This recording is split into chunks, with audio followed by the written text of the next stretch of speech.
1, 2, 1, 2. Pop, pop. Breathe. What up, Koi fam? Welcome to the YouTube channel.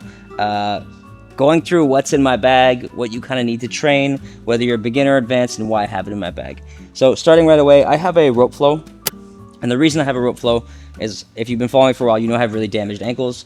I'm rehabbing those ankles. And so this doesn't put as much strain on my ankles, but typically you'd want an actual skipping rope. I got a bunch of pairs of shorts because the worst thing ever is to show up to the gym and you don't have your shorts with you. I got these are Koi Fit branded, link in the description. I got another pair in here somewhere. Another pair. It's always good, right? Whenever I'm training, I don't want to wear soiled shorts. Just like out of respect for my partners, if I'm doing 2 classes, I'll actually change my shorts in between because I sweat a lot. If my shorts get wet from sweat, I switch them to another pair. I have my Fairtex shin pads, by far my favorite shin pads. I think these are the SP5s. And very important, if you have super hard shins, they protect your opponent. If you have weak shins, they protect your shin. If you've ever dinged your shin on anything, it's really painful. This helps deal with that because we do go shin to shin in Muay Thai. A rash guard, again, like I said, multiple outfits in my gym bag. So as one gets soiled, I take it out and I put a new shirt in. Another shirt, this one's inside out, I wore it briefly. But this is a branded shirt. I got ankle wraps. Well, at least one. Just for ankle support. We talked about my ankles earlier. We'll talk about ankles again. Just compression along the joint. Helps keep things stable. Any additional support is good. I have these Fairtex elbow pads. I absolutely love these. Not something you need if you're starting out necessarily, but as you get better, as you're sparring more, if you're looking to fight, it doesn't mean I can blast full elbows, but it offers just a little bit of protection, so I'm not cutting and I can still flash them and show them. Knee pads, because I don't want to blast someone hard with my knee. The knee is a hard bone, so I got knee pads. Again, not something you need right away, but if you're looking to fight or hard spar, things like that. I have RDX brand knee pads. Bang for buck, this is a really good brand. I like the color pink. Again, just to protect the hard bone, protect my partners, and also if you're clashing knees, it's nice to have a little bit of cushion. I do train MMA as well, so I have MMA gloves in here. I use these when I want to grapple. I have another one in here somewhere. My bag's a little bit disorganized. Fairtex MMA gloves, these are the 4 ounces, what we'd actually fight in. So if I'm doing mostly grappling heavy training, I'll wear my fight gloves. And I have sparring MMA gloves if we're also striking. So you can see, you call them poofy gloves. I think they're 8 ounces, but they have all that cushion on the tip of the knuckles so I can actually strike hard. These are Engage brand. I got a second pair of elbow pads, not necessary. More ankle supports. This is for when I have tendonitis from holding pads, just supports the tendon. Boxing boots for when I'm boxing, again with the ankle support. Sometimes when I'm holding pads and stuff, I'll actually these are high top Rival brand, and they're great. Make sure they don't skid on the mats, and they're strictly indoors. A cup, protect your family jewels. Oh my God, so many people don't wear cups. Wear a freaking cup. The one time you get hit in the groin, you'll wish you were wearing a cup. I've seen some pretty severe ball injuries, so wear a cup. I have bag gloves. These are 8 ounces. I hit pads in the bag with them.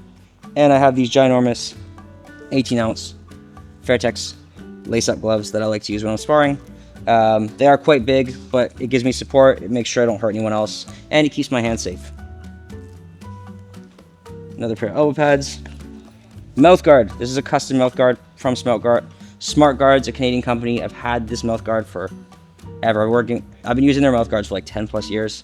It's fully fitted, so I can actually have my mouth guard in, and I can talk, I can drink water, I can teach a class while my mouth guard's in. So, very, very good brand if you're looking for custom mouth guards. I got knuckle pads, so I can slide this on over my wrap. I have 2 of them somewhere, but I'll slide this on over my fingers. I have some knuckle protection, and I'll wrap my hands over this. It's just some extra protection when I'm wearing small gloves and I'm really blasting. Fairtex deodorizers. I put this in my glove. Last thing you want is to have smelly gloves. Athletic tape to support my ankles or my wrist or any injuries. Just give some additional support. Or if like Velcro is loose, you can tape up your gear. But this is pretty expensive stuff, so I use it mostly on my body. Fight wipes. Really cool company. I wipe down all my gear with this stuff. It's antimicrobial. It's also skin safe for fighting off staph infections. If you ever had staph, it's absolutely awful. So every time I get a quick workout, if I don't have access to a shower, I'll at least rub myself off with the towel before I get home. And I just took some smell good stuff and threw it in one of these with some scent. It smells like lavender. And I have a mesh bag, so it's always getting air, keeping my gear fresh. Here, not that common, because we're really strict on smelling gloves. Because I don't care how good a sparring partner is, you'd have to be like a legend for me to deal with smelly gear. Like if you're Rotang or something, I don't care if your gear smells. But if you're anyone else, I'm not working with you. I don't want to smell your gross ass gloves. Like in training, when do you usually introduce like elbow gear? I don't really use it. When guys like start wanting to look to fight, really, it's good for clinching. So like when we start clinching, because it. So story time. I was running a program at a gym in Ontario, and I hadn't really fought. I'd fought full Muay Thai rules, so I'd never really worn elbow pads. So I didn't understand that the elbow pads don't actually stop cuts that well. And I had a guy come in who was training with another coach who was a boxer who was sparring my guys, and he was sparring them super hard.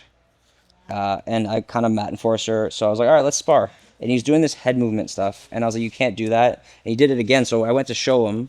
I monitored his head, and I came in and elbowed him. And I knew as soon as I caught him, I knew. And his full eyebrow was split open. He started bleeding, and I was like, oh my God. One of my students was a combat medic, so he like stitched him up. He went to the hospital.